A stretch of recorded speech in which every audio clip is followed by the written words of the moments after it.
Where's Nadia? When Nadia will introduce her statement, she will be giving some information already.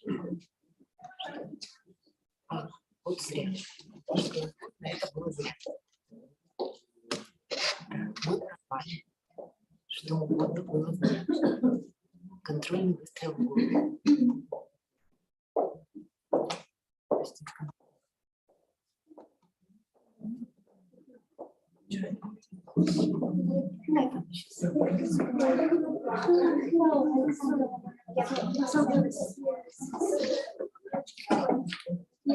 Подключите меня, пожалуйста, я пропала.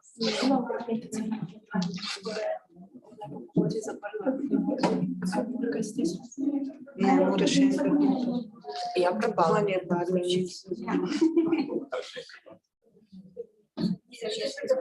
Yeah, because they understand that they have very international here for Romania, for Belarus, everyone should international, so it's only fun to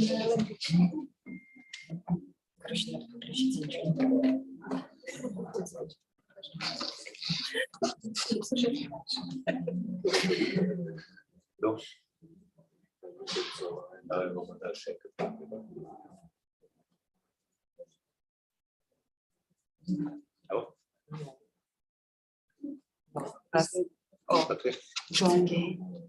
Join everything confirmed.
Tako še malo, vedo kaj.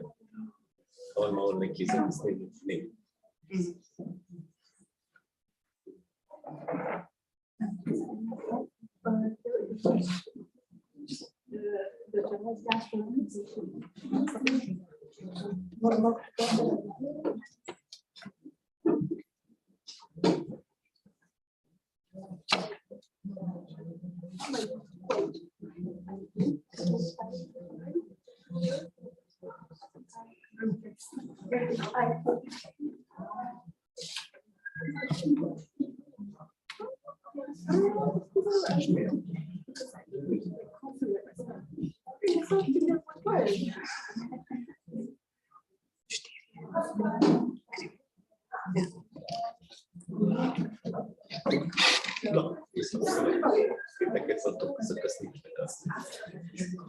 Hello everybody, it's 4 o'clock. Please turn on your cameras.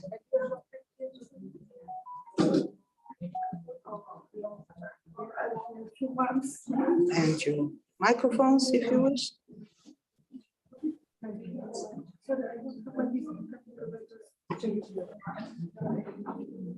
Dober dan vsem na posebnem dogodku, ki se odvija v okviru tedna slovenske drame. Posvetili smo ga umetnikom v diaspori, našim prijateljem Belorusom. Na Zoomu imamo naše goste, Johna Friedmana in Oksano Misino, ki se javljata s Krete, Nadjo, ki je v Varšavi, Andreja, ki je v Ameriki, in tukaj z nami je Diana, ki je prišla za ta dan v živo na prizorišče. Dogodek poteka v angleškem jeziku z občasnim prevodom iz ruščine. Upam, da bomo v redu speljali vse skupaj in se vam zahvaljujem, da ste tukaj z nami v tako velikem številu. So, dear guests, we are holding this special event in the scope of Week of Slovenian Drama Festival. We are very grateful to be here today with them. The event I introduced first in Slovenian shortly because it's good to do so, but from now on we will be discussing in English with translation from Ksenia to have Diana. So on our Zoom link now, I'm saying big hello first to Oksana and John, who are now on Crete. They're authors of the film, which will be screened. Then we have Nadia. She's not on the Zoom. I cannot see her. Oh, she is. Wave. So I can see you. Nadia is now in Warsaw. And Andrei, the playwright, is in the United States, and Diana Bajko came from Prague to be with us today. This project is like accompanying a series of events that are going on now for the artists in exile, especially Ukrainian, but also Belarus. We were never discussing the issue of Belarus people. And to be able to be here, I'm most grateful to our Belarus people who live in Slovenia, People's Embassy of Belarus, and also, excuse me, Belarus in Slovenia Association, both, I think, NGOs. I was not aware those two NGOs exist, but I'm truly happy that we became friends and we can do something together now. Hosting is the Week of Slovenian Drama, but also the new Culture Institute, which we call Order or Stage. It's the base of International Theatre Institute in Slovenia, Slovenian Center. So now, not to lose more time, we will just start. Our schedule is busy. So I was telling you a little bit who we have now on the Zoom. And I would just like to hear first from John and Oksana, the first two people who were bringing me to this subject, this issue, to this debate about artists in exile and what is going on. So I would kindly ask both of you, John Friedman and Oksana Misina, to shortly present yourself and to tell us more a bit, maybe just for the introduction. Thank you, Tatiana. Thank you. Yeah, the person that brought us into this whole thing, of course, was Andrei Kurechik, the Belarusian playwright and screenwriter and director and producer. He wrote me, it was about a month after the election, the failed election in Minsk in Belarus. And he said, I've written a new play. Maybe you'd like to translate it. Maybe we could arrange a few readings. And without even reading the play, I immediately reached out to several of my colleagues around the world, in the United States, in Slovakia, in the Czech Republic, Germany, I think, and somewhere else. And I said, would you be interested in taking part in this? And in a matter of 10 minutes, everyone answered, yes, we would like to take part. So I quickly sat down and translated this play by Andrei Kurechik, which was called Insulted Belarus in English. And it was a project that just took off like wildfire. Within months, we had hundreds of readings in 30 countries, in 31 languages. I mean, it was translated into the Yoruban language in Nigeria, and performed in Nigeria, Hong Kong. I mean, it was an astonishing thing, actually, that happened thanks to Andrei's writing of Insulted Belarus, which was Andrei, you'll forgive me talking about you in the third person here and your play, but it's a play that puts several characters into the middle of the Belarusian revolution, an Amon, a stormtrooper, a young innocent girl, Tsikhanovskaya, the woman who actually won the presidential election, Lukashenko himself, his son, and a few other people, a football fanatic who ends up being killed in the play. And it gave us an astonishing picture of the confusion and horror and corruption and everything that was going on in Belarus at the time. And to make Oksana, my wife, made a film of this play that was shown in in numerous festivals and on YouTube channels and the such. It won Best Experimental Film at a film festival in Skopje, North Macedonia. And then Andrei followed up by writing a second play called, this was strictly verbatim, called Voices of the New Belarus.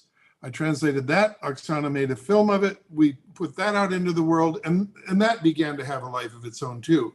So Andrei is really, of course, the generator of this whole thing. I pushed the cart, but Andrei created everything. He created the cart and the wheels and the handles and everything else.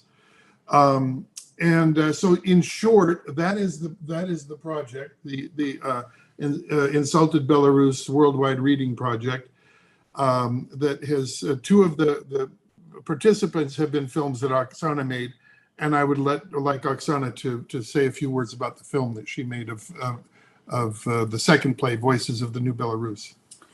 Hello, I would like to greet all our colleagues on today's stream. I would like to introduce myself. My name is Oksana Messina. I'm an actress, musician, and now a film director. Among today's participants, I am probably the only Russian citizen. Before I speak about our film, I would like to make a short statement. With all my heart, I oppose the aggression of Putin's regime against the Ukrainian nation. And until the war ends, I have no choice but to speak out about it. Now I can talk about our film. Our film was made by a large international group of actors, politicians, and journalists. And it was finished a few months before the war began. We made the film in order to protest against human rights abuses of the Putin and Lukashenko regimes. We will show you a short version of the film that is called Love is Stronger Than Fear. You will hear 6 letters written from prisons in Belarus. The film was shot in Israel, England, Lithuania, and Russia. 2 of my performers are leaders of Belarus and Russia's opposition, Olga Karach of Belarus and Ilya Yashin of Russia. Ilya Yashin himself was arrested in Russia shortly after filming his monologue for opposing his war in Ukraine. He was sentenced for 8.5 years in prison.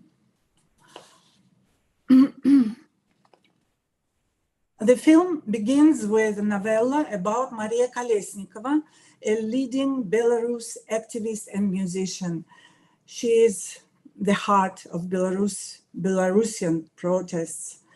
When the authorities tried to deport her, she tore up her passport and refused to leave the country. Our team dedicates this film to political prisoners all over the world. I would like to thank Tatiana Ajman for opportunity to show the film in Slovenia. Tatiana, thank you so much. Can we show our film now? Maybe before it runs, I would like to say a few words about my story with the film. I met Oksana and John in Athens at the screening of the film at that venue. And this was such a touching moment for me. And this is how the story revolves and evolves and reveals now in my country. I'm really grateful that we have the opportunity to screen, to show the film to the wider public, also over YouTube. And I have to say, Oksana and John did not ask for any royalties. And this just shows that this is really work from the heart. I'm really grateful. So let's show the film.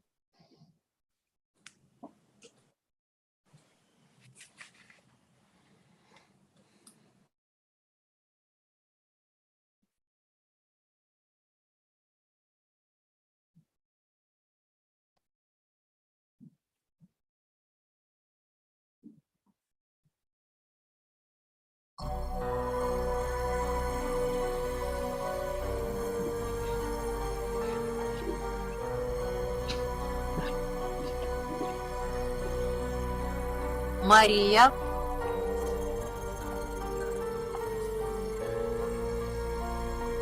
Колесникова.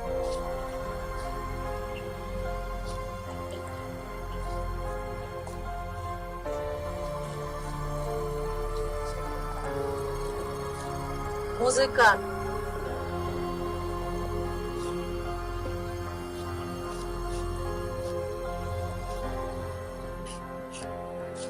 Тридцать 9 лет.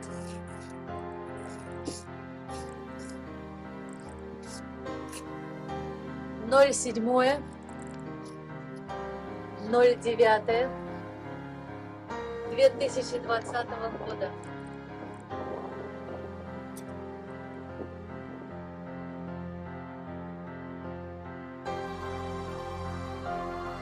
Политический заключенный, музыкант, похищен в центре Минска 7 сентября. Меня похитили в центре Минска 7 сентября. Мы все знали, что подобные преступления происходили и раньше, но этот случай показал весь цинизм, вседозволенность силовых структур Беларуси. Эти преступления анонимны и безнаказанны, но за каждым из них стоят конкретные люди из конкретных структур, с конкретными должностями, и сегодня их имена будут названы. После моего похищения меня силой затащили в кабинет Рахункова, начальника группы ПИК МВД, где он орал, оскорблял, занудил.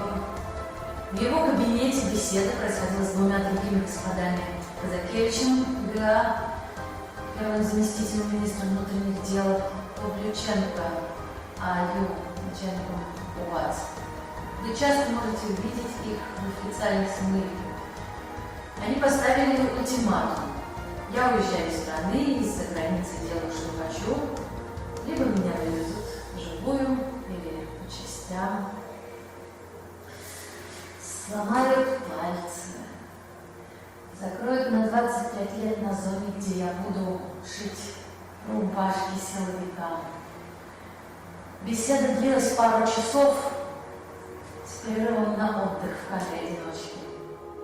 Прокуренные, темные, унылые коридоры, где со стен смотрит дед, и витрины с вымпелами, флагами и прочими КГБшными артефактами оставляли странные впечатления, как будто ты попадаешь в старый советский фильм.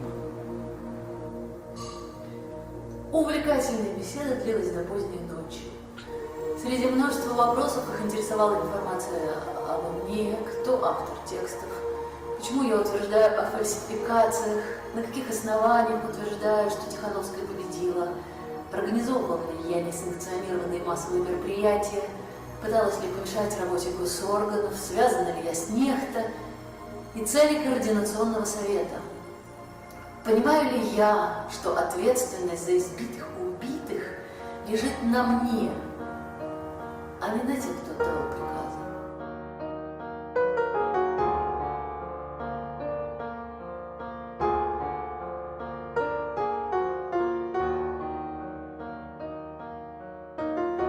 Эти и другие темы вызывали у меня искреннее изумление. Они действительно думают, что существуют кукловоды, что кто-то руководит ситуацией извне, а те, кто выходит на улицы, преступники, а не мирные белорусы. Власть не слышит волю народа. Она не может смириться с мыслью, что белорусский народ хочет другой жизни. Он готов к переменам и берет ответственность за свое будущее и будущее своих детей. Мы белорусы. Мы народ, а не народец. Мы живем в центре Европы, а не на клочке земли. И мы можем все изменить. Мы невероятные. Перечитала колымские рассказы Шаламова. Многое изменилось с тех пор, но главное не поменялось. Лишение человека свободы – это уже достаточное наказание. А эта система, как и ранее, пытается лишить человеческого достоинства. Но как бы ни было тяжело, человек всегда может найти в себе силы оставаться человеком. В стране развязана бойня против всего живого, человеческого и профессионального. Переживаю, что насилие продолжается. Власть не в состоянии найти в себе смелость услышать волю народа и прекратить это абсолютное зло. Вот. Я боюсь, что чем дальше власть дойдет в насилие, тем сложнее нам всем будет вернуться к миру. Ведь режим падет, а нам всем здесь жить.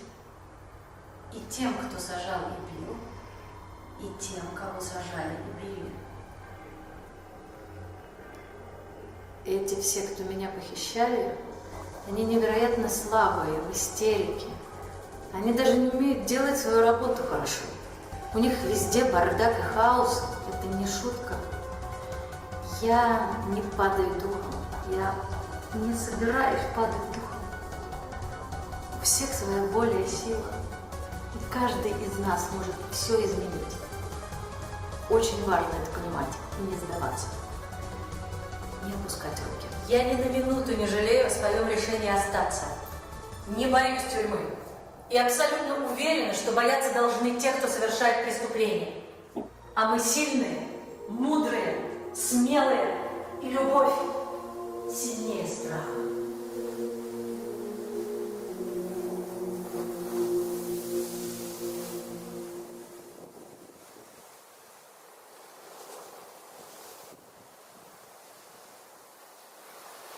Витольд Ашурок, общественный экологический активист, возраст 50 лет.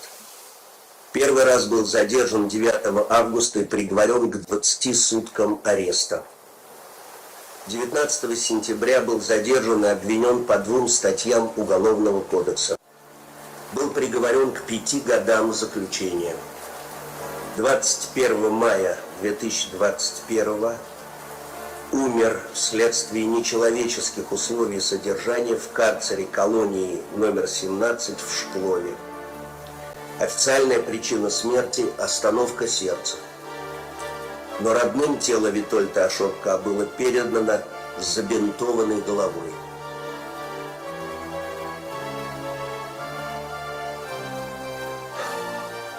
Моя любимая мама, получил вчера перед отбоем твое письмо и долго читал и перечитывал его. Оно маленькое, всего несколько слов, но такое эмоциональное и пронзительное, что аж сердце сжимается. Я тоже скучаю по тебе, мама. Те люди, что говорят, мол, взрослым не нужна мама, ошибаются. Я помню все, как ты одна растила нас с Андреем, как тебе хотелось, чтобы мы выросли порядочными людьми. И сейчас мне очень важно, чтобы ты была здоровенькой и радовалась за своих детей и внуков. А оно так и получилось. Ты хорошо воспитал нас с Андреем. Никто не будет пороть тебе глаза, что твои сыновья воры или аферисты. Наоборот, меня посадили именно потому, что я говорил правду и призвал не мириться с жуликами. Если бы я, мама, не возглавил нашу революцию в Лиде, то, наверное, я сам себя не уважал бы. А если ты уже сам себя не уважаешь, то стоит ли ждать уважения от других людей? Если бы на 135 тысяч людей личины у нас не нашлось хотя бы одного, кто взял бы на себя ответственность поднять восстание за правду, то кто тогда будет нас, белорусов, уважать?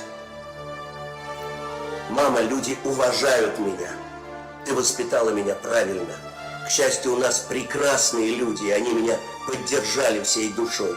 А теперь, когда я временно попал в тюрьму, люди еще больше поддерживают меня, присылают письма и открытки, передают передачи, пересылают деньги, выписывают мне газеты и молятся по всей Беларуси в церквях и костелах. Писем столько, что я чуть успеваю отвечать. Я даже пока что приостановил изучение английского языка, чтобы было больше времени отвечать на письма. Пишут из Березовки и Лиды, Гродно и Минска, Бреста и Витебска, Могилева и Гомеля. Пишут из Британии наши белорусы, уехавшие за границу, но переживающие за свое отечество. Пишут белорусы из Бельгии, Финляндии, США и даже белорусы Бразилии. Вчера за один вечер мне пришло 17 писем, идут телеграммы со словами поддержки. Весь мир гордится и поддерживает нас. Мне пишут белорусские ксензы из Минска и Витебска, чтобы поздравить с Пасхой и выразить слова поддержки и восхищения тем, что мы не миримся с неправдой. Мама, люди уважают меня. Ты воспитала меня правильно. Уверен, что тебе говорят на улицах в Березовке часто эти слова. Помни, мама, что я обязательно вернусь домой. Держись, мама. Верь, что 5 лет я сидеть не буду. Идут перемены, и они принесут мне свободу и встречу с тобой. Помни, мама, что я обязательно вернусь домой. Крепко тебя обнимаю. Твой сын Витольд.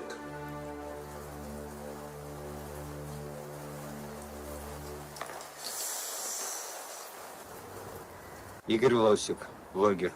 Возраст 29 лет. Когда?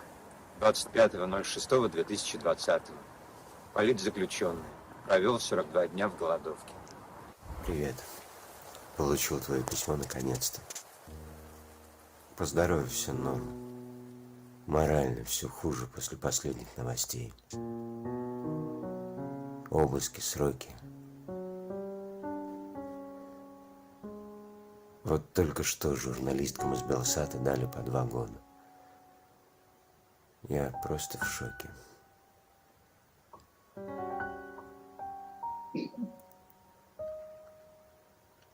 Так что иллюзий не питаю. Думаю, будут лет 5, там я и загнусь.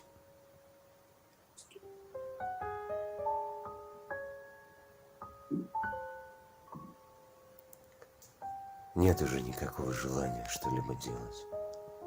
Столько всего было сделано, и все напрасно. Ничего ни на кого не влияет.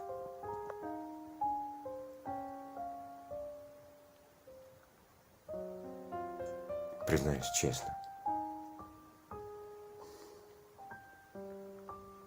вряд ли что-то изменится.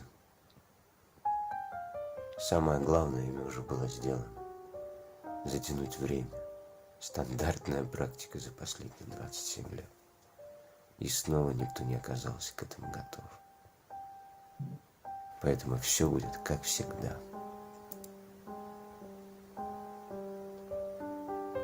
Все сядут, остальные уедут или затихарятся. Россия поможет с деньгами. И так на несколько лет.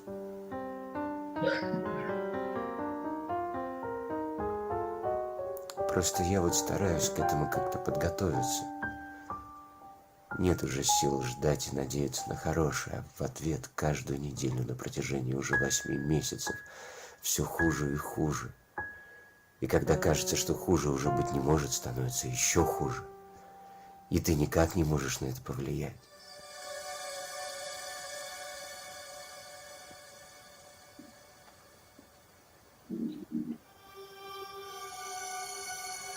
Грустновато, конечно, но...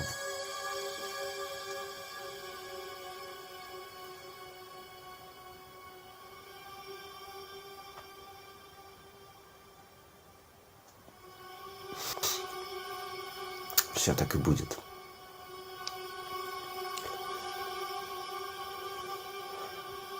И не хочу, чтобы Даша на суде видела и слышала приговор.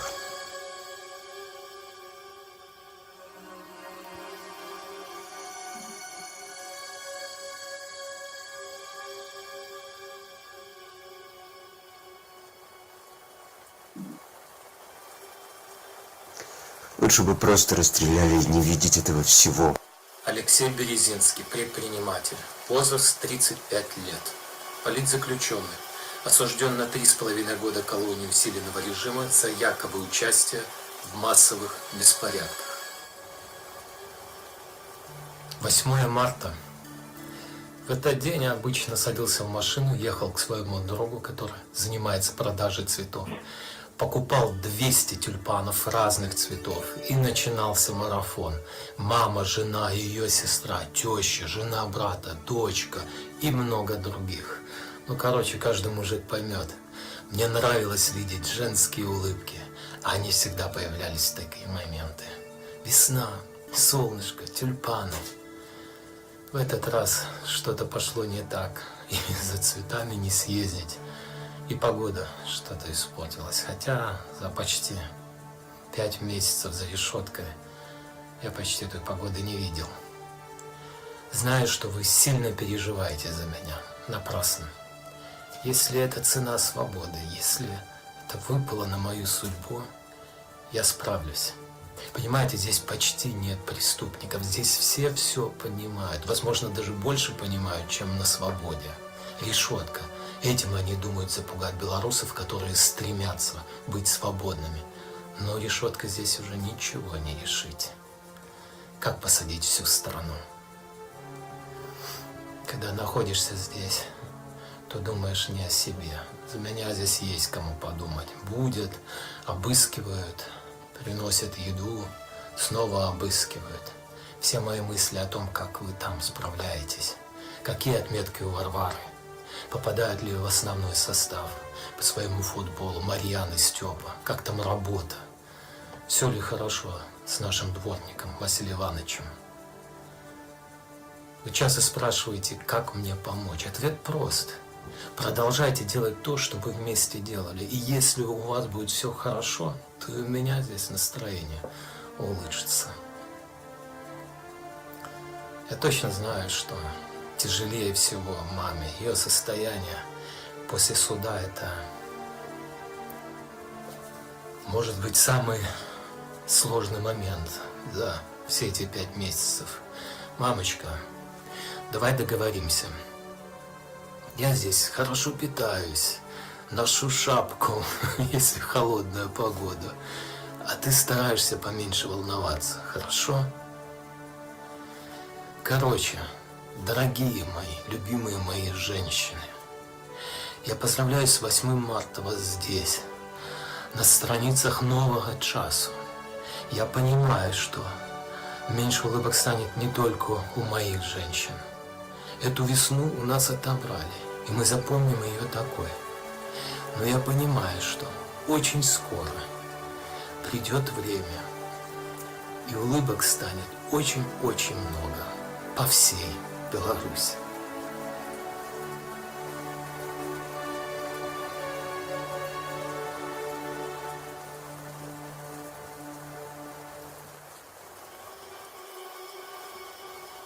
Марина Золотова, журналист, главный редактор портала Тутбай.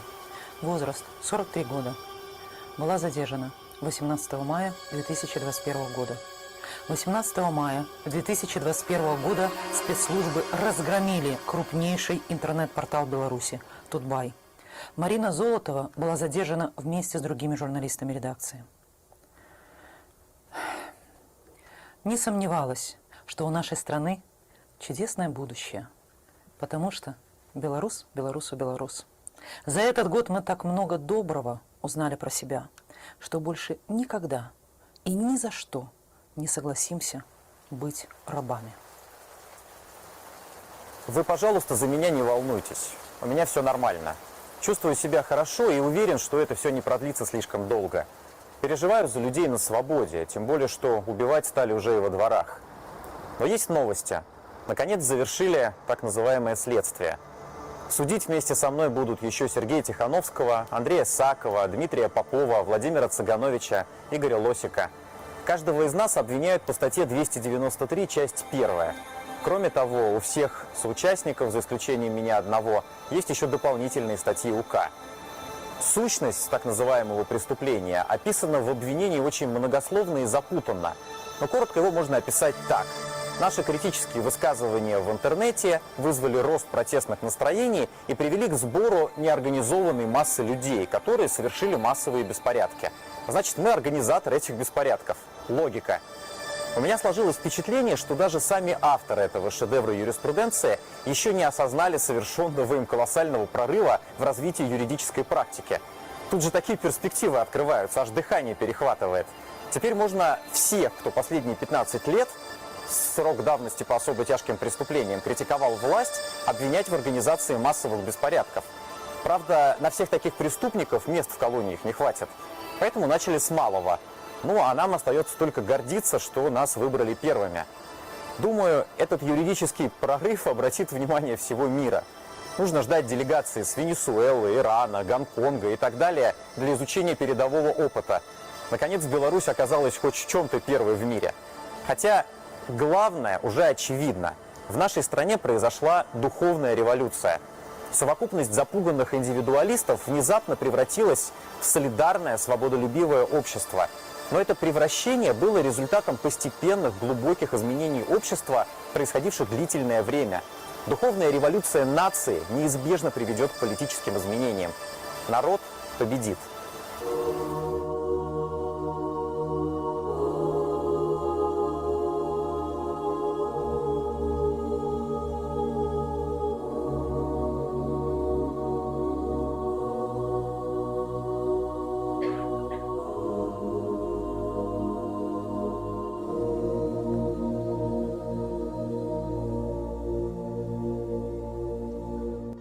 Любовь.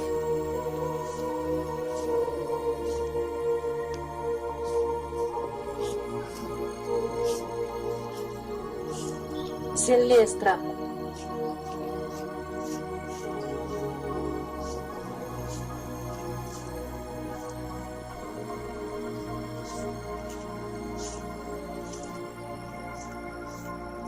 А человек живет.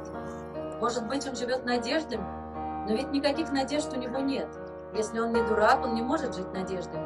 Поэтому так много самоубийц. Но чувство самосохранения, цепкость к жизни, физическая именно цепкость, которой подчинено сознание, спасает его. Он живет тем же, чем живет камень, дерево, птица, собака, но он цепляется за жизнь крепче, чем они. И он выносливее любого животного.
Hello.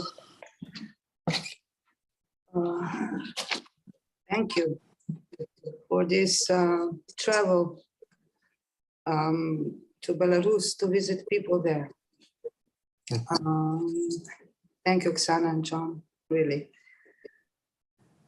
I decided to make a link with the film with another guest we have. She joined us maybe later after we discussed slowly the scenario of the event. Her name is Nadeja Luchanok. She's a Belarusian activist, daughter of Belarusian philosopher Vladimir Machkevich. She lives in Lodz in Poland now. She works as project manager at the Center for Belarusian Solidarity, volunteer at the Foundation Belarusians in Lodz, founder and director of the Foundation Education Center for Migrants. And she wrote this sentence, and I will use it now as my own, but later we go to the questions and the message she has for us. As of today, 1,473 persons in Belarus are considered political prisoners. Together with unrecognized political prisoners, there are now 1,740 people in prison out of population of 9.5 million. Hello, welcome, Nadia. Hello, Tatiana, and all guests. So now we would like to hear from you firsthand, because your personal story with your father in prison, there's a big repression going on in Belarus. Can you tell us shortly what exactly, so we have the picture clear? Yes, sure. But first of all, I would like to thank you, Tatiana, for this introduction and for the opportunity to speak on such a difficult and important topic for Belarusians. Honestly, it's very hard to speak after such a film. I have a lot of emotions, but I will just try to do my best. So yes, you are right. Unfortunately, all the repressions are still going on in Belarus. As we all know, bloggers, artists, businessmen, presidential campaign members, and peaceful protesters are held in prisons only because they were not afraid to exercise their rights, the right to participate in peaceful assemblies, to express their opinion, and to be involved in political activities. All segments of the population are repressed, from active participants to those who simply commented and liked posts on social media. Most of these people were targeted by politically motivated criminal prosecution in connection with the events that took place during and after the presidential election of August 2020. Repressions have continued for the last 2.5 years. The authorities are destroying everyone they can get their hands on. In general, the trend is over 100 people per month convicted on politically motivated cases. In Belarus, the conflict between the government and civil society is very clearly defined. This is a constant confrontation within the country through ongoing repressions, as you said already. So Nadia, we would like to hear more about the story of your father. Can you explain a little bit what were circumstances, what is going on with him? Yes, but first of all, I just would like to introduce. So here you can this is a portrait of my father. Yeah, this is my lovely t-shirt, so it's already just not so new. So yeah, my father, Vladimir Machkevich, is a Belarusian philosopher and methodologist. co-founder of the Flying University. For many years, he worked on the development of an independent thought and education in Belarus. The figure of Vladimir Maskevich is a symbol of modern intellectual and independent Belarus. Back in the 19th, he began to think Belarus as a self-sufficient, prosperous state. In recent years, he has become one of the staunchest defenders of the country's sovereignty.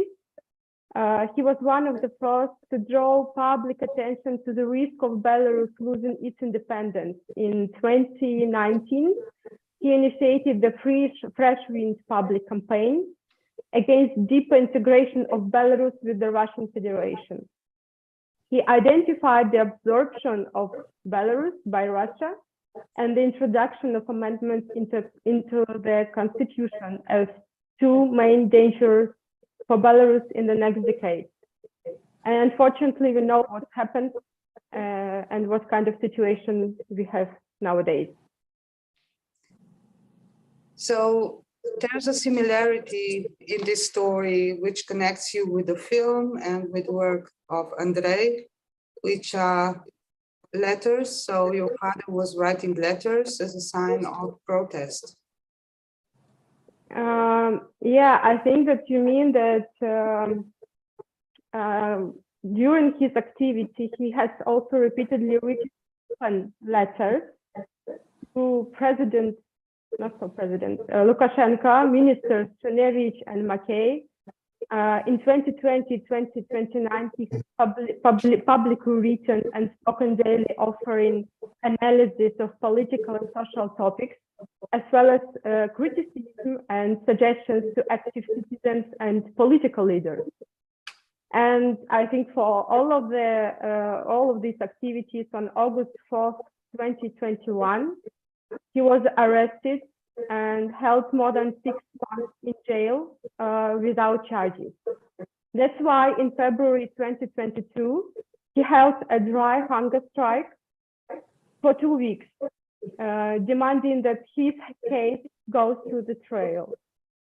And finally, in June 2022, he was sentenced to 5 years of reinforced regime prison camp for the articles: gross violation of public order, leadership of an extremist formation, and for the insulting Lukashenko. But in reality, it was a real prosecution for the Orwellian thought crime. So he's in prison now. Do you have any contacts with him? Is he still active? Yes, he is in prison now, and he tries to continue to work and write books in prison. 2 books were written, as we know, in prison, but unfortunately they were taken away when he was transferred from the colony to prison. So he don't have an access to all these written books, as also we don't have. So can you tell us a little bit how do you communicate with him? Oh, actually, that's the hardest part for me. I have no connection at all with my father during all this time. Actually, it's very difficult for those who are in exile to keep in touch with their relatives, especially if they are political prisoners. All my letters are blocked, so he didn't receive any of them. Calls are also not allowed. I only get short general information from his lawyer, for example, in what condition he is, how he feels, and that's all. Yeah, and the latest news that from the end of December 2022 until the middle of February this year, we didn't receive any information about where he was and how he was. This time he was in the colony Glas, where Witold Ashurka died. and it was we already saw this in the film, and there was no connection with my father at all. So no lawyer with our relatives, no news at all. This usually happens when prisoners are serving various kind of sentences. Many are sent to SHIZO, PKT, or punishment cell. I just shortly maybe will describe how it looks like. So this is a small room, 2-3 square meters, with a chair, a table, and reclining bunk beds that are closed during the day. So you can't sleep during the day and sit during the day. In these cells, it's constantly cold. Remember, it was severe winter in Belarus this month, so it was December, January, and February. They don't have bed linen, they don't have daily walks. There were no minimal hygiene products. So I even scared to think in what condition he was and how he survived. This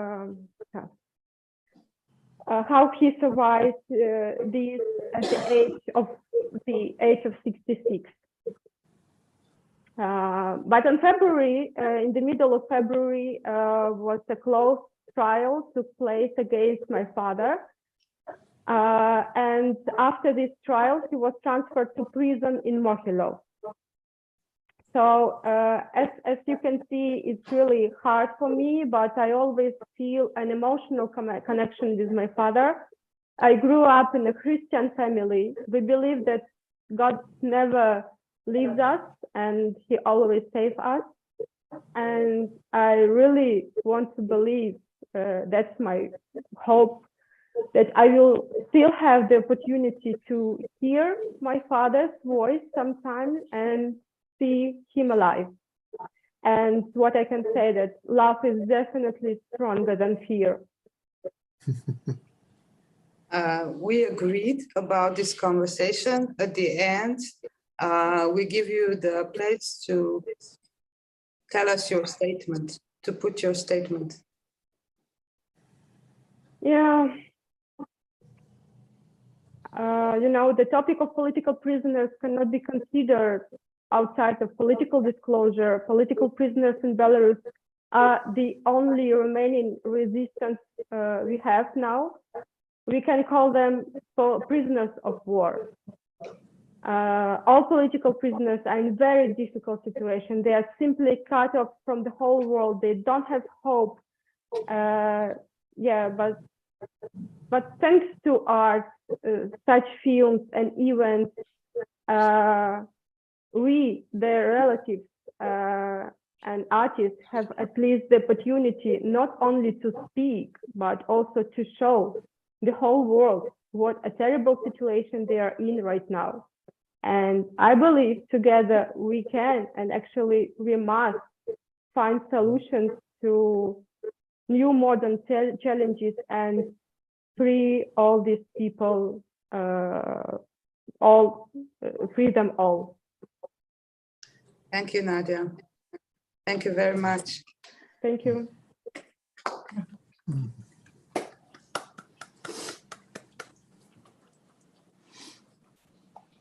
So now we jump over the big sea. We go to visit Andrei. So please unmute. Hello.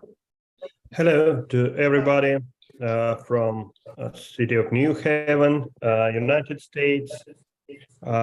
It's, well, after all that information we got, after all that emotions we got with the film, it's not easy to continue. But what I should say, well, of course, it's a big tragedy for Belarusian nation what happened in 2020, because we have so many people who suffered from repressions and left country in exile, and and even some of them were killed by Lukashenko's regime. So from one point of view, it's really big tragedy for the nation. But now, after 2 years, I'm look at the events, what happened, and I found out that actually the great thing happened to people, because after 30 years of sleep, of a kind of stable situation, they understood that they are Belarusians, and they understood that they cannot take the dictatorship and all that kind of attitude to them anymore.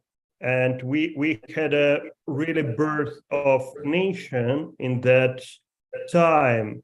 So millions of people understood and made their choice for another future, for another Belarus. And it's great. I mean, we started our revolution there in 2020, but we didn't finish it. We are on the way. It's very difficult path. It's very difficult way. I understand it. And I pray for people who are in prisons now, or were in prisons. But in the same time, I understood that maybe we all needed to understand the price for real freedom, a real national renaissance, a real way to do something what we want. I knew Vladimir Matskevich personally for 20 years, and I understand that now in prison, the best people of Belarus, the best of the best, it's philosophers, it's scientists, it's politicians, journalists, artists. We understand that we have the elite of our nation now in prison.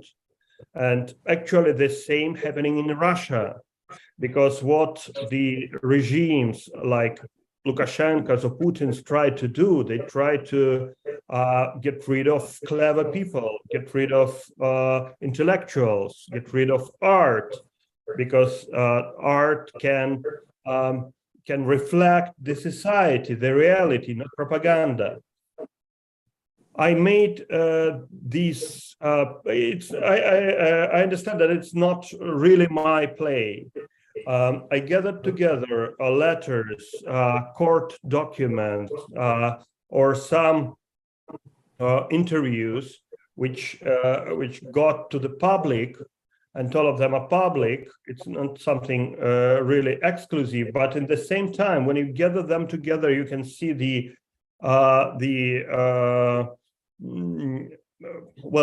scaring diapason of people who suffered, who was repressed from very simple and quite accidental in the political life to those who spent their career fighting with Lukashenko, like Nikolai Statkevich, who actually spent 10 years in prisons during the 30 years of Lukashenko's ruling. So 1/3 of the time he spent in prisons during last, and he's now there.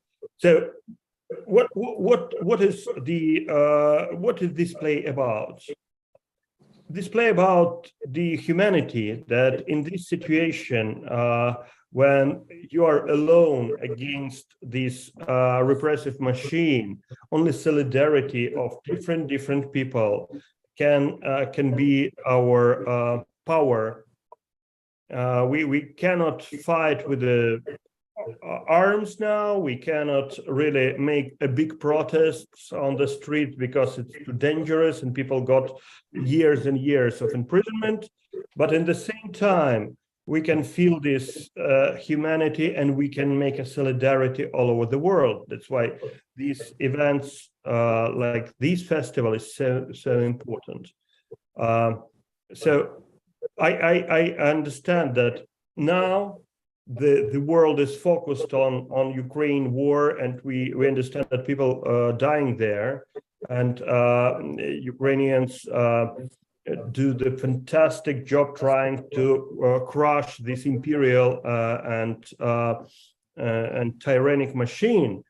But in the same time, our job as Belarusians is to promote topic of Belarusian political prisoners who cannot really have their own voice on international arena now. So we should be their voices.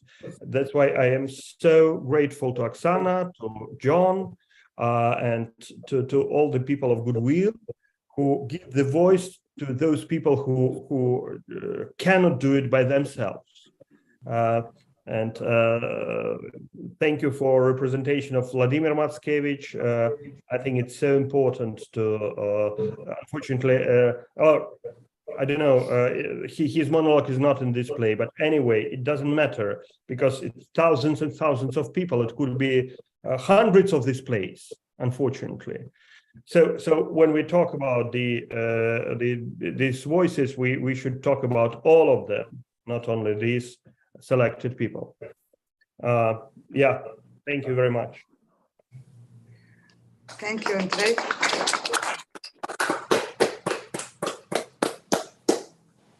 I would really like to hear from you, what are you doing right now? What is your main orientation while you are in the United States? Well, it's my work here is to give lectures to the students and make panels with professors here as well, talking about Belarus, about Belarusian political prisoners, but not only. I've just returned from the University of Tulane, which is New Orleans. And I told, we had a reading of as well of voices and discussion, and I told them, look, you think that America is so far away, and most of Americans don't care about what's going on in this Eastern Europe.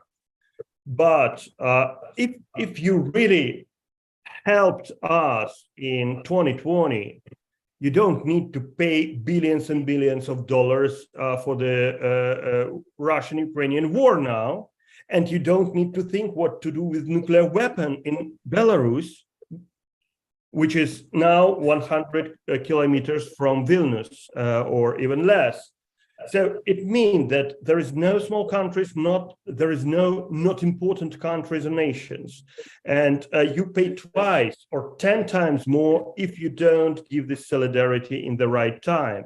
That the message I try to deliver in the United States, all over, at Yale University where I work now, and of course my focus is to promote connections, to promote networking of different institutions in order to solve this fundamental problem.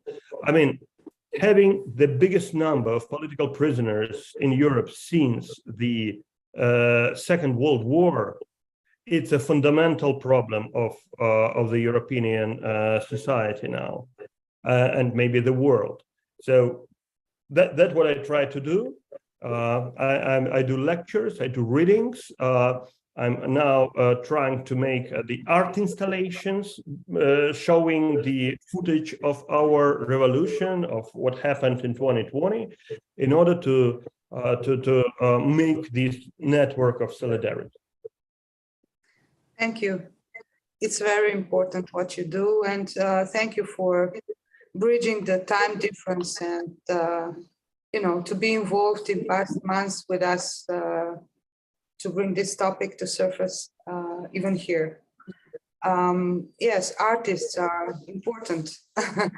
And that's why artists and intellectuals, as you were saying, are usually, the first target to clear the table, put the artist away, the voice of artists is strong and influential.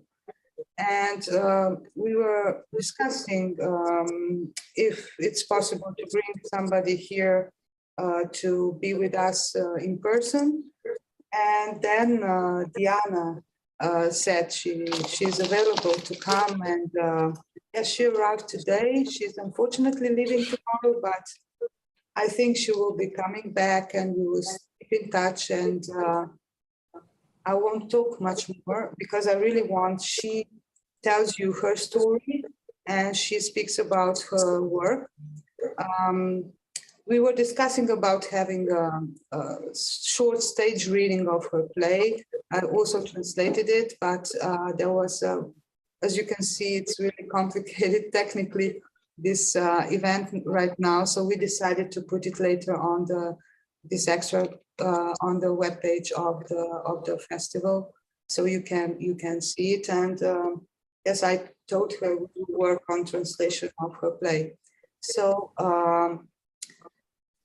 she says about herself, she's an ethnic Ukrainian, Belarusian playwright and poet. And she was pretty much around all her life, now in Prague, moving soon to Warsaw. And I would like Ksenia to join her because Diana expressed her wish to speak in Russian, and we have a nice translator here, so let's see. Hello, everybody. I tell some words in English.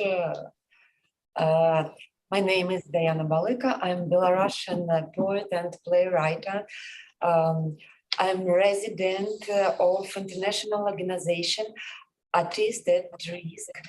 My plays staged in more than 40 theaters in different countries in the world. I am an author of 5 poetry books, and also I am an author of 22 books on practical psychologies and NLP. And I'm a political activist, and my husband was in Belarusian prison in 2020. And I've lost my home twice during 2 last years. First of all, we lost our home in Minsk in Belarus. Second time in Kiev, Ukraine. In 2021, my family had to run from the Lukashenko regime repressions, and we went to Ukraine. And second time, we should run from Ukraine due to the war. Thanks to the support of the international organization Artists and Risk, I was invited to the National Theatre in Prague, and I had a theatre residence. And due to this job, I could write my play about war in Ukraine. Happy birthday, Darren. And this play you could read on the website of Theatre Festival next time. That's it. That's it. Everything. So we can ask you something. Of course. Okay. So what do you think would be the most important thing that you could do now? Like, what would be the biggest goal for you as a playwright, for instance, to do now? Мне кажется, что самый большой талант художника – это смелость. I think that the biggest talent of the artist is bravery. Есть очень много писателей, которые пишут лучше меня. There are There are a lot. Can you speak up, please? Sorry. There are many more writers who write better than I do. Но мало у кого есть смелость рискнуть своей зарплатой, своим домом, своими кредитами, страхом тюрьмы, страхом пыток, унижений и продолжать говорить в нечеловеческих обстоятельствах. But there are not so many of those writers who could go through the tortures and stay without job, without the salaries, be in hard conditions like situation, right, and continue writing and be inspired and continue writing. В 2020 году я поняла, как много прекрасных произведений никогда не были написаны и созданы, музыкальных, литературных, художественных, из-за страха, который переживали возможные создатели. I realized in 2020 how many plays and how many works were not issued, were not done because the artists couldn't just go on. И мне кажется, что главная моя цель сейчас — это сохранить это время в моих текстах так, как я его вижу. Главная моя цель сейчас — сохранить это время в моих текстах так, как я его вижу. So she would like to show pictures. Sorry. The most goal of my literature is create this time in my words. Okay, so she would like to show this time in her place, like what she goes through, I guess. Потому что если я не скажу так, как я это вижу, то останутся только клише пропаганды, которой разрешено говорить. If she doesn't do it in her way, then there will be just works of propaganda and cliché works. Есть такой феномен искусственных воспоминаний, когда пропаганда придумывает события, которых не было на самом деле, и постоянно их транслирует через СМИ. И через какое-то время люди начинают верить, что было так. So, government is using basically propaganda and show events which either didn't happen, and then after some time it looks like it really was like that. It's phenomenon of false воспоминания, ложные воспоминания, false memory, ложные воспоминания. И задача тех, кому запрещают говорить, преодолевая свой страх, для того, чтобы создать альтернативную пропаганде реальности. So this is her goal as well, to continue speaking so she can create an alternative reality to propaganda. И я это делаю сейчас. Я пишу новую пьесу про события в Беларуси. She's currently working on a new play about the events in Belarus. Я готовлю сборник стихов «Стихи свободы». She is preparing the new book of poems, the Poems of Freedom. Right? Poems of Freedom. И у меня есть исследование в жанре вербатим, которое называется «Вина выжившим». She has research on, I'm sorry, verbatim. Okay. Which? Вина выжившего.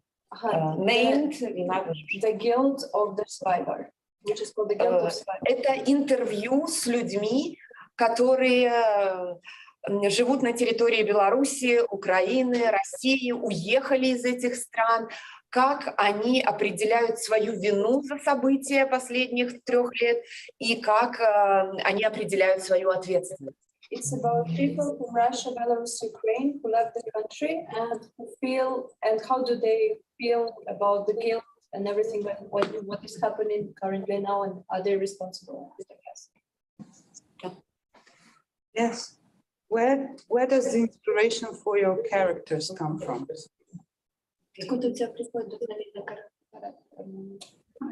персонаж.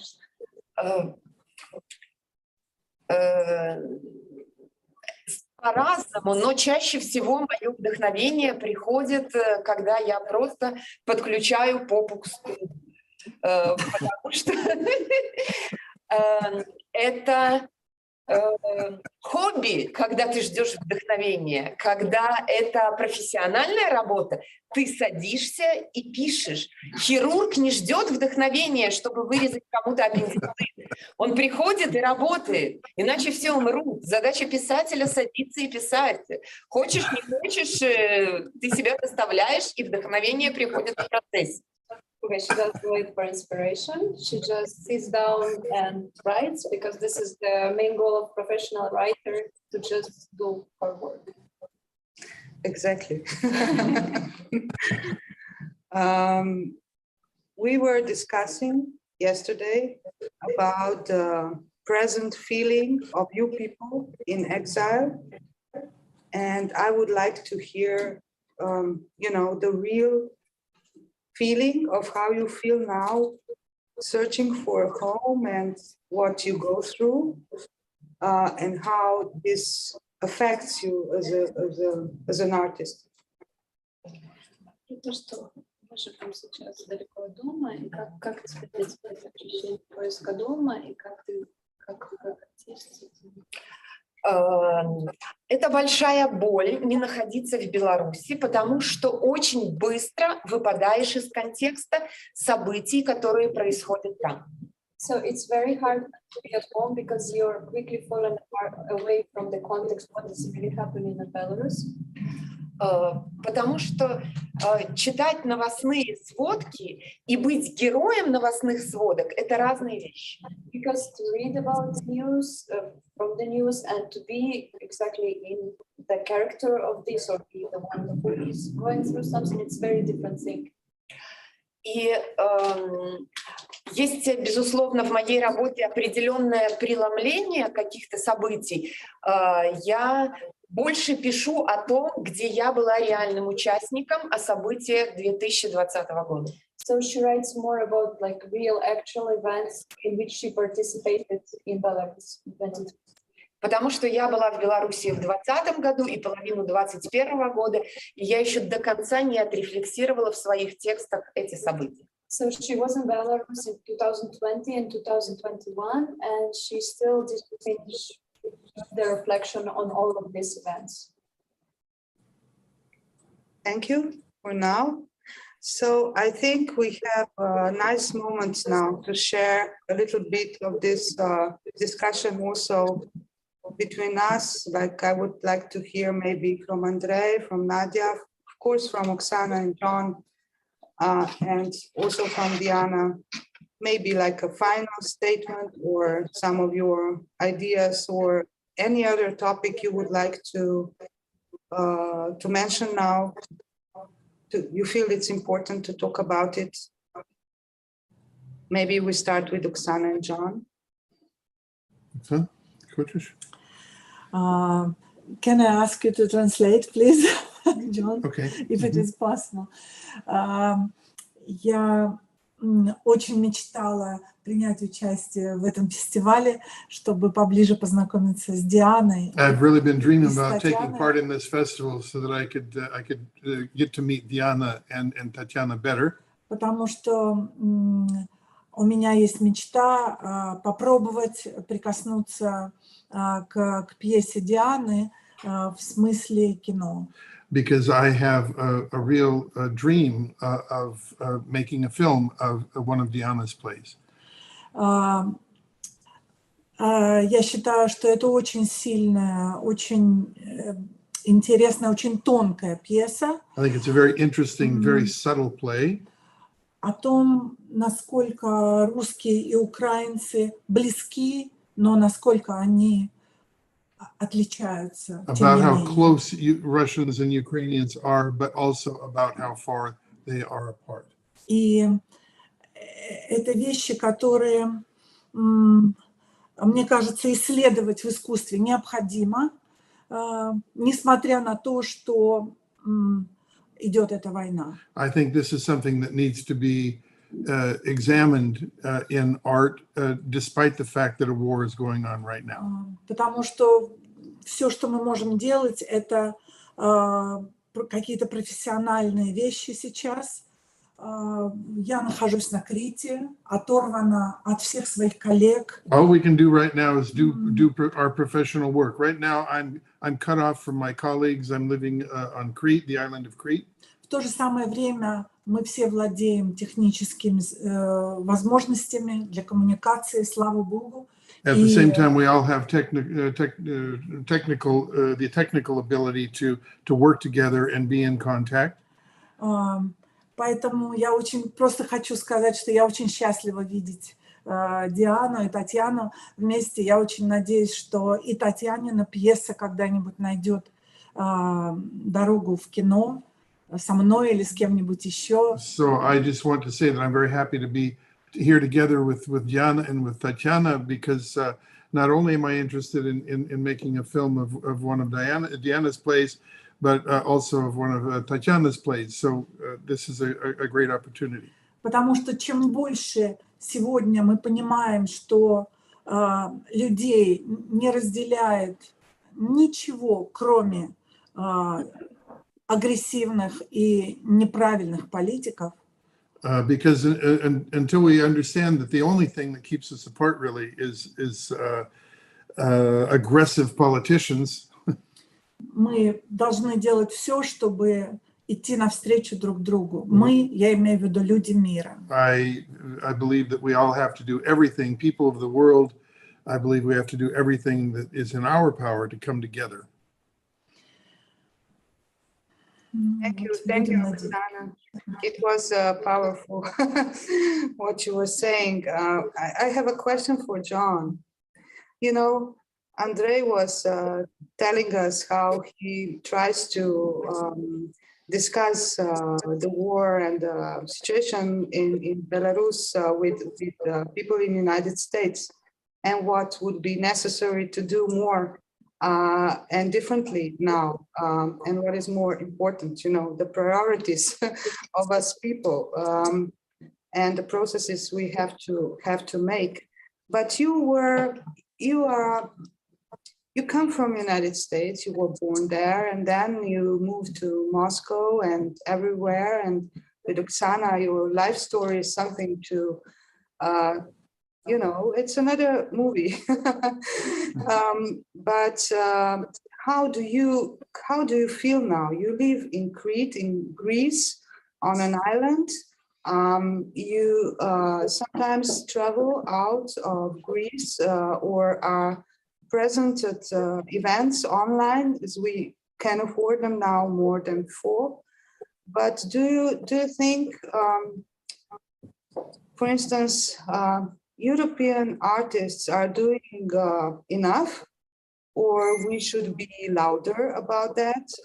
Maybe we are not aware something like this could happen to us also. And I'm asking you because I kind of find you observing the situation still, you know, yes, emotionally, and you are attached to it, but also you have the other viewpoints, maybe, you know, another angle. Yeah, yes. I want to say that I am very impressed with the response around the world that I have seen.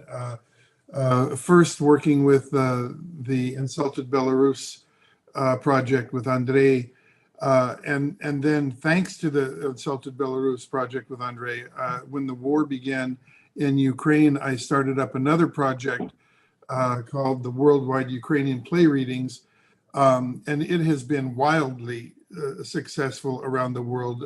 I was just counting yesterday, in the first 403 days of the war, we had 360 or more readings in 30 countries. I mean, it's astonishing, the response. So when you mentioned, you actually asked several questions, Tatiana. Yeah. So I need to work my way through them. When you asked about whether Europeans are doing enough, I'm astonished at how much Europeans and other people are doing. Americans, the Brits, people in Hong Kong. They're a fabulous guy there in Hong Kong that does all kinds of great work. Does that mean that we're doing enough? Probably not. We always need to do more. I need to do more. Everybody needs to do more, because the only result that will give us any sort of genuine satisfaction to the work we're doing is for this war to end, for Putin to leave Belarus alone and let Belarus figure out its own future, and leave Ukraine to figure out its own future. That is the only thing. That is the only thing that can happen now, next year, in 5 years, that can allow us to sit back and say, well, we did a good job. Until that happens, we haven't done a good enough job. I will say that Oksana and I left Russia in 2018. Over the last few years, after the start of the war in Ukraine, meaning the start of the war in Maidan, 2014, we felt increasingly isolated and increasingly alienated from the country that we were living in, the city we were living in, Moscow, and the people that were living around us and that we were working with. It became increasingly impossible to live there, and we, not knowing that this horrendous war and the horrendous failed revolution that took place in Minsk, creating such heartache and such problems for so many people. Not that we knew those things were coming specifically, but both of us, when we left Russia at the end of 2018 and came to Greece, we knew that we were getting out of the way of some sort of juggernaut. It was very clear to us. We didn't know what it was, but we knew it was coming at us. What has happened is essentially that our lives, and when I say this, I'm not talking about myself only. I'm talking about Andrei, and I'm talking about Diana, and I'm talking about Nadia, and I'm talking about everybody else. Our lives were essentially everything we had done up until that point. I look at it as the beginning of this whole thing is the failed revolution in Belarus. For me, it starts there. And we all lost the lives that we were living up to that point. And all of us have had to go back and restart and find a new kind of life and find a new way to correspond to our own beliefs and the world around us. It's very difficult for some of us. It's less difficult for others, but in all cases of hundreds, thousands, probably tens of thousands, and probably even millions of people, we have a case of people having to reinvent themselves, start from scratch, start from zero, and begin a new life again. In my case, I'm 69 years old. It's not the easiest thing to start up again at that age. That's basically what I've done, what Oksana's done, and everybody else. I'm not weeping tears over that at all, but I am saying that there are literally millions of people now around the planet who are in this process of rethinking, recalibrating, restarting their lives. That's going to have huge repercussions down the road. I mean, there are going to be major geopolitical and psychological and sociological changes happening in the world because of this incredible stop-start that has happened because of what is going on in Belarus, in Ukraine, and in Russia. Thank you. And Andrei, I would like to ask you what are your next steps? Where are you going to be involved most of the time? And also, how is your work accepted in US theaters? If it is, are you becoming a part of this social circle of theater makers, or are you staying mostly at the university? I work both in academia and in theater circles, and I've just visited Natasha Reimer, who is one of the most devoted to the problematic of Belarus, Ukraine, and Russia directors in the United States in New Orleans, and we made a reading, and we now will make an art installation together with her actors and my play and all that footage. So I keep working on this agenda, not only as actually the writer, but as well as a producer and as a member of Coordination Council of Belarus, the body which was created from hundreds of Belarusian organizations in order to keep working on agenda of changes, of releasing of political prisoners, of pressuring regime of Lukashenko. We just developed, for example, the document against nuclear weapon in Belarus. So I keep work as a political activist and as well as a writer and director. And as educator, I think now it's even sometimes more important because people so uneducated, they have no idea what's going on in the reality, and the propaganda from different sides and types, they created absolutely false narratives. So the art maybe is the most important instrument now, how to deliver the messages of humanity, the messages of solidarity to people's souls. And I feel that this darkness of propaganda becomes more and more stronger, and unfortunately more and more sophisticated. So we need to understand how to deal with it. Now it's it's important challenge to all of us, to the art itself, to people itself, themselves. So what I think that in future our mission, our role will only grow in this situation, and we need to be prepared for this. We need to develop ideas which could unite people of goodwill from very different countries, and not give the hatred and propaganda to manipulate audiences and us. Thank you, Andrei, and also for your time and everything. Your contribution was really important. Few words to Nadia. You are not an artist, but you are an activist, and we were discussing before this event about how exactly the same as Andrei was saying. You are educating migrants, so you work directly with people. Just maybe short opinion about that, how this is important. Actually, yes, I totally agree with the previous speakers, with Oksana, John, and Andrei. So as for me, I'm not an artist, but I'm really impressed when I've seen and reading all your artworks. It's really just gets directly to our hearts. So that really works for everybody, for I think for all people.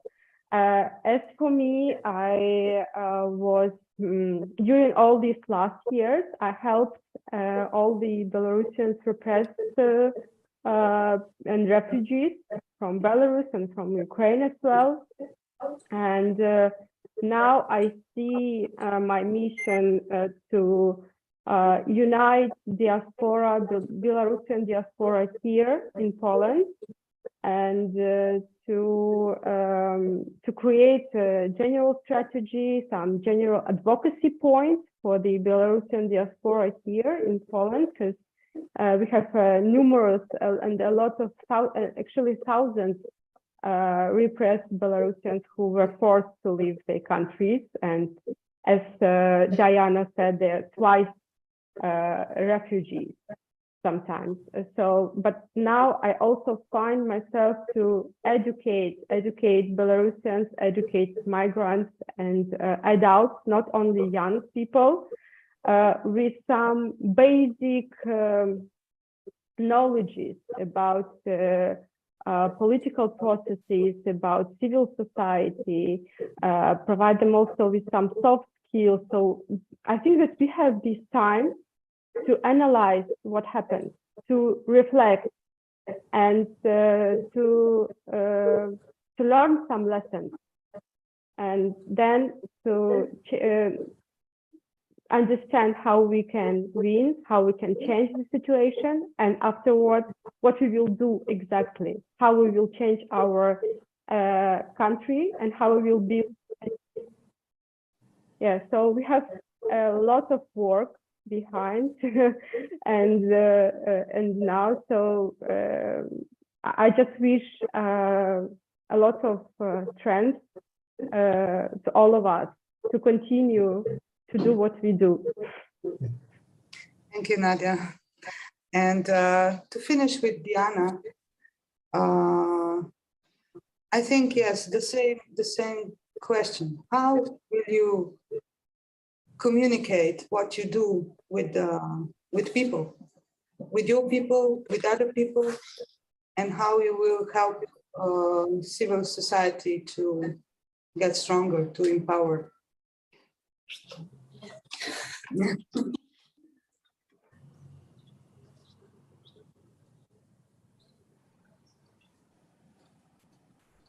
Я не думаю об этом, я помогаю.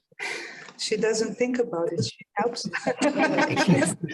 Мы, например, просто можно делать простые вещи. Мы сдаем в Беларуси 2 квартиры. Это $400, потому что все люди уезжают из Беларуси, это очень мало. Okay, they lend 2 flats in Minsk. Okay, это $400. This is 400 euros. Да, и because everybody left the country. Да. И этих квартир больше, чем желающих в них жить. And there is more supply of flats actually than people who want to rent flats. И эти $400 мы отправляем на передачи политзаключенным, на продуктовую помощь их семьям, на то, чтобы собрать детей в школу, купить им одежду. So they send this money to political prisoners' families. So this money goes to, let's say, for children to go to school, to prepare them to school, or to buy some food for political prisoners, or maybe medicine, etc. И мы делаем это каждый раз, как только получили деньги за квартиру, мы сразу их отдаем. So they do it every month. Like basically, when they get the money from the rent, they immediately send it for help. И я пишу письма политзаключенным, но они сейчас практически не доходят. She also writes the letters to political prisoners, but they do not receive them mostly. Почти нет ответа. Один ответ за последний год мне пришел. She received only one answer from the political prisoners in a year. Это вещи, которые можно пощупать. Деньги, там, письма. Но я еще пишу тексты, которые помогают людям пережить стрессовые ситуации. So on one hand, they do these practical things, which is like money or letters, and on the other hand, she's also writing, so she's helping like emotionally and mentally. Я пишу письма, пишу стихи новые и публикую свои старые стихи, и люди мне говорят, что они их поддерживают, дают им силы или позволяют им поплакать и пережить что-то, что у них болит в душе. So she publishes also the new poems and the old ones, and people say that it helps them to actually go through this crisis and to inspire them. И поскольку я автор 22 книг по психологии, я делаю сейчас бесплатные сессии для людей, которые обращаются ко мне за помощью. She is an author of 22 psychological books, and she also gives free sessions to people to help through the crisis. Something like that.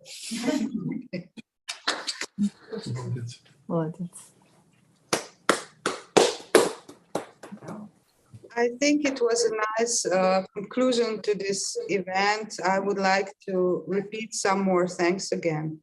Of course, first to our guests, Oksana and John, to Crete, and Andrei to United States, and Nadia And thank you, Diana, for being here.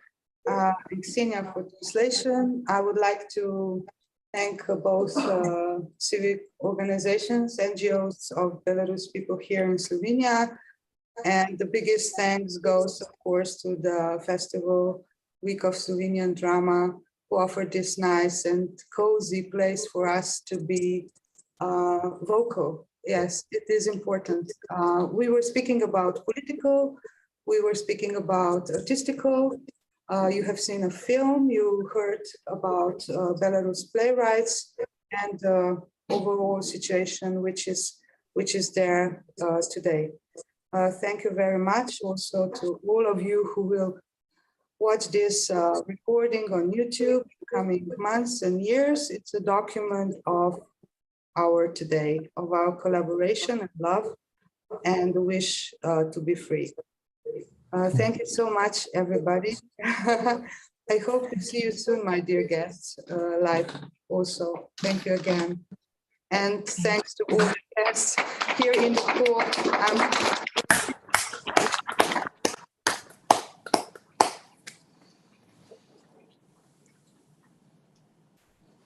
Bye. Ciao. No war.